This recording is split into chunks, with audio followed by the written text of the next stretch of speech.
Hi friends, welcome on panel discussion, weekly panel discussion on group discussion. और ये third week of March का discussion है। इस panel discussion में हम लोग जो बहुत ही रिसेंट टॉपिक्स होते हैं, the most important topics for that week, we discuss on those topics in different categories. So we have divided the topics into different categories like geopolitical, economic, sports, culture, different kind of other domains. We have science and technology and all. So under these categories, what are the most important topics? That is the most important part of every weekly discussion. Then we talk about some very nitty gritty about the GD topics. And अगर किसी organisation के GDs चल रहे हो, जैसे Cochin shipyard का चल रहा है या किसी और एनएचपीसी का चल रहा है, तो हम उनके ग्रुप डिस्कशंस को भी डिस्कस करते हैं और वहाँ पे जो टॉपिक्स पूछे जाते हैं उनको हम इनकॉर्पोरेट कर लेते हैं। तो in case friends you are aspiring to participate in GD in your campus placement or anywhere else in PSUs and all, these are the sessions which will really be helpful to you. और इसमें और भी बहुत important topics हम discuss करते हैं। आज के other than important topics for this week हम लोग ये डिस्कस करेंगे कि जो हमारा ग्रुप डिस्कशन है उसमें जेस्चर पोस्चर कैसे होने चाहिए, और जीडी में पार्टिसिपेशन और इंटरव्यू में पार्टिसिपेशन डिफरेंस कैसे है, how it is different, and GD का कौन सा कंपोनेंट सबसे आसान होता है जिसमें आप स्कोर करके पास हो सकते हो। और अगर तुम्हें टॉपिक के बारे में कुछ नहीं पता, you know nothing about the topic, तब भी जीडी में पास कैसे होना है, ये कुछ और टॉपिक्स हैं जो हम डिस्कस करेंगे। Over to you Shikha ma'am, the most important topics this week. All right. So, sir, first of all, before starting with the name of the topic, I would like to start ki what is in current. First of all, I think say work-life balance and hustle culture. ठीक है. Number second, budget 2025, 26 basically. And number 3 is geopolitical instability is also in the current. Number 4 is environment related as the net zero emission, which is addressing the climatic actions like impressive. So what are the topics related to social culture? It is shifting attitudes towards work-life balance to hustle culture. ठीक है. And related to environment, the very important topic, the global net race to net zero. ठीक है. Then related to economic, I can say that the budget and women's financial inclusion. Why? Because the budget have been given the 137 crore to the women empowerment only, right? After that, I think say it's sports, growing popularity of women's participation and women's sports. Then it comes to government and political, like there should what should be the criteria to the least crime, or you can say very small crime, I can say. So the very important topic, this is in current these days, that is the impact of bail laws on overcrowded prisons. That is very, very important. And then geopolitical, I have just discussed, that is pathways to peace, realistic solutions to Russia-Ukraine war. Okay. I can say. And miscellaneous, I can say Sunita Williams, like she's back after 9 months, from the space. So that is very, very important topic, I can say. It can be, we can consider the miscellaneous or the very generic knowledge. That is the technological advancement enabling long duration missions at space. So these are the very current topic this time we need to be discussing. So friends, when some topic is very current, like Shikha mentioned about Sunita Williams coming back safely on Earth, तो इससे बहुत से topics unfold होते हैं, specially related to the roles played by the women in really challenging situations. Like somebody India से Kalpana Chawla and Sunita Williams, they were the two big names. जो कल्पना चावला तो Indian थी citizen and then she went abroad, and Sunita Williams also have Indian origin, and इन्होंने बहुत बड़ा नाम create किया है in the field of space exploration. और चैलेंजिंग सिचुएशन था, तो जब भी डिबेट आता है कि can women be participating, can they be the contributing members in those kind of situations, तो उससे रिलेटेड बहुत से वो निकल के आएंगे। आज मैं न्यूज़पेपर में एक जगह पढ़ रहा था शिखा, उसमें लिखा था कि अगर आप चाइल्ड गर्ल चाइल्ड को 9 months के लिए if you can protect in the womb, then they will protect themselves 9 months in the outer space also. Exactly. एक लिंक मैं बोल रहा हूँ, लिंक बनाने के इंडिया में फीमेल फोर्टिसाइड आप जानते हैं इशू है, और 9 months she was outside in the, तो किसी ने लिंक उठाया, you see the creativity. And that was unpredictable. हाँ. She has went for only 8 days and 9 months में कर दिया. Exactly. And not only that, she very she was very bold enough, I must say, कि उन्होंने पूरी process को बहुत अच्छे तरीके से हैंडल किया. And yes, another is the budget. अब बजट में से बहुत से टॉपिक्स बन सकते हैं. बजट में से भी जो आगे टॉपिक्स बनेंगे, and we have provided all the documents and the learning content to all of you. तो आपको सोचना स्टार्ट करना पड़ेगा कि इसमें से कैसे कैसे टॉपिक्स बन सकते हैं। Geopolitical instability, yes, know what US is doing, उसके इम्पैक्ट हैं, उसके इम्पैक्ट आपके एनवायरनमेंट पे हैं, इकोनॉमी के ऊपर है, उसका इम्पैक्ट आपका इवन एजुकेशन के ऊपर इम्पैक्ट है इन चीज़ों का। तो उसमें से बहुत से टॉपिक्स निकल के आएंगे। तो all topics very nicely I think you have mentioned Shikha in this, and I believe we have provided all the documents on our website also, right? Okay, now I think we can come to Shruti, your this some 3 points which you have decided to discuss today. One is GD में और HR का जो interview होता है उसमें think of from the perspective of a candidate, तो उन दोनों के लिए कैसे अलग होता है प्रेजेंटेशन। अगर मैं 3 मेंबर्स के सामने इंटरव्यू दे रहा हूँ, HR दे रहा हूँ, या मैं 8 लोगों में GD कर रहा हूँ, तो मेरे लिए वो कैसे सिचुएशन अलग है? ओके सर, इसकी बहुत ज़्यादा बेसिक रीजनिंग है। सपोज आप इंटरव्यू देने गए हो, तो टेक्निकली सिर्फ you are the only person who is actually speaking and the interviewer is ready to listen there. Yes. However, in GD, the 8 to 9 applicants are sitting, and it is very difficult to speak up. है ना? So basically, the point of coordination, the coordination between them, and to stand out from the crowd is the one of the important thing of GD part. So basic difference तो यही है दोनों चीजों में। So HR में कुछ और चीज चेक किया जाता है, आपका नॉलेज भी चेक किया जाता है, आपका मे बी एटीट्यूड भी चेक किया जाता है। वो आपका बिहेवियरल काउंसलर बैठा होता है वहाँ पे, और वो सारे लोग आपको सुन रहे होते हैं पेशेंटली, और आप वहाँ पे अपना आंसर करेंगे। तो कोई कोऑर्डिनेशन नहीं करनी किसी के साथ आपको। लेकिन ग्रुप डिस्कशन के अंदर कुछ और ट्रेस चेक होते हैं। एक मे बी टीम लीड का भी चेक होता है कि आप कोऑर्डिनेट कैसे कर पा रहे हैं, आप अपना पॉइंट कैसे रख पा रहे हैं, आप दूसरों को सुन भी रहे हैं कि नहीं सुन रहे हैं। I think these are the things which are there.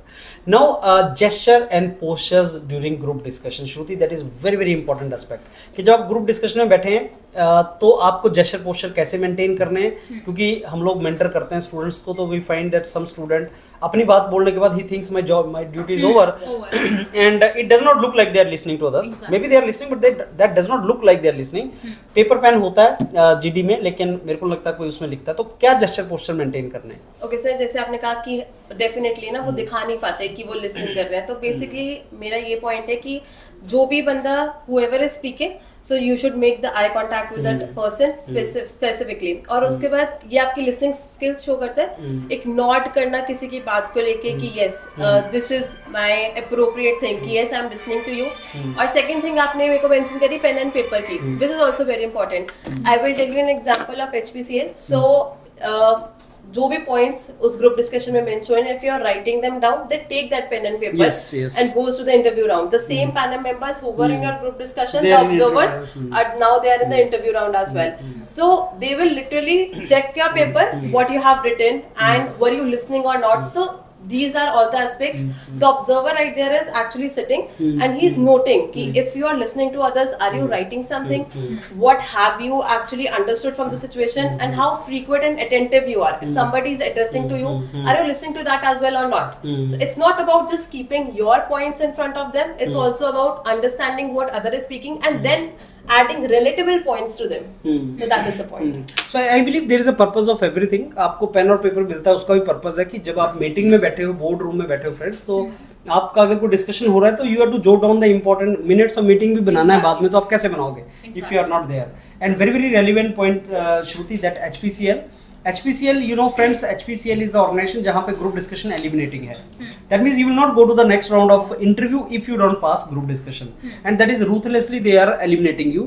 अब उसमें क्या होता है कि जब आप अंदर जा रहे हैं तो as she rightly said, 5-6 लोग जो आपका ऑब्जर्वर होते हैं, और 5-6 लोग मतलब 1 head 1 ऑब्जर्वर, ऐसा होता है कि एक एक को एक ऑब्जर्व कर रहा है, और वो बड़े मेटिकुलसली सुन रहा है कि श्रुति ने ये लिखा और श्रुति ने ये बोला, तो इसका पर्पस क्या था, और वो पेज भी चेक करते हैं कि ये पेज आपने क्या लिखा है। सो फ्रेंड्स, आपको मेटिकुलसली बहुत इस चीज की प्रैक्टिस करनी है कि आप बात भी कर सको किसी के साथ, उसकी बात सुन भी सको और लिख भी पाओ, क्योंकि ये बिना प्रैक्टिस के नहीं हो सकता। Otherwise you try some time कि आप किसी की सुन रहे हैं तो आपसे लिखा नहीं जाएगा, अगर आप लिख रहे हैं तो आपसे सुना नहीं जाएगा। This comes with the practice. Now my third question to you Shruti is easiest pie in group discussion? Okay. Sir, I believe conclusion is the easiest part in the group discussion। As अभी हमने ये बात बोली कि सारे points हमें note down करने चाहिए, है ना, वो हमारा attentive behavior show करता है। Firstly, जब आप सारे points note down करेंगे किसने क्या बात बोली, तो आपके लिए बहुत ज़्यादा easy हो जाएगा conclude करना। Second thing, कि कंपटीशन नहीं होता बेसिकली कोई भी। जब हम इंट्रोडक्शन पार्ट में क्या होता है कि everybody is ready to speak कि I would like to introduce the topic, I would like to introduce the topic. However सब बहुत इनर्शिया पोजीशन में बैठे होते हैं कंक्लूजन टाइम पे, तो as soon the observers will tell you कि okay now you can conclude the topic, whoever will jump there attentively, so that will be the best part कि ओके मैं बहुत इजीली कंक्लूड कर सकता हूं, और आपने सबके पॉइंट्स अटेंटिवली सुने तो आप वो बहुत इजीली कंक्लूड भी कर सकते हो। सो आई बिलीव दैट जो लास्ट इंप्रेशन होगा इस चीज के लिए वो बेस्ट हो सकता है। सो फ्रेंड्स, कंक्लूजन अच्छा करने के लिए लेकिन आपको थ्रू आउट द डिस्कशन जो 15-1 मिनट का हो सकता है उसमें आपको अटेंटिव रहना है और आपको लिखना भी है और आपको कॉन्शियस रहना है कि अब 15 मिनट होने वाले हैं। The moment observer says conclude, you have to jump. जो बाकी लोग in the inertia of discussion रहेंगे, आपको थोड़ी देर पहले चुप हो जाना है और आपको फिर वेट करने की, जैसे द मोमेंट ही says conclude, okay friends I would like to take opportunity to conclude, और फिर आपके पॉइंट्स लिखे होंगे, then you can conclude. So these were the points from my side to you, Shruti. Okay, so now I would like to ask a very important question. Suppose there is a candidate there and he does not know anything about the topic only. He's zero knowledge. So will he actually pass the group discussion then also? Will he तो मेरे को नहीं पता, लेकिन can he is the question. Then yes he can. अब can he और will he में जो डिफरेंस है वो श्रुति हमारा इंसिडेंटली YouTube के ऊपर हाईएस्ट व्यूड जो वीडियो है ना जीडी का, वो यही है हमारा यूरोप इंडिया का। ग्रुप डिस्कशन के ऊपर जितने भी वीडियोस पड़े हैं उनमें highest viewed is can you pass the GD even if you don't have the knowledge about the topic, and yes answer is you can pass the GD. मैं example के साथ आपको बताता हूँ फ्रेंड्स।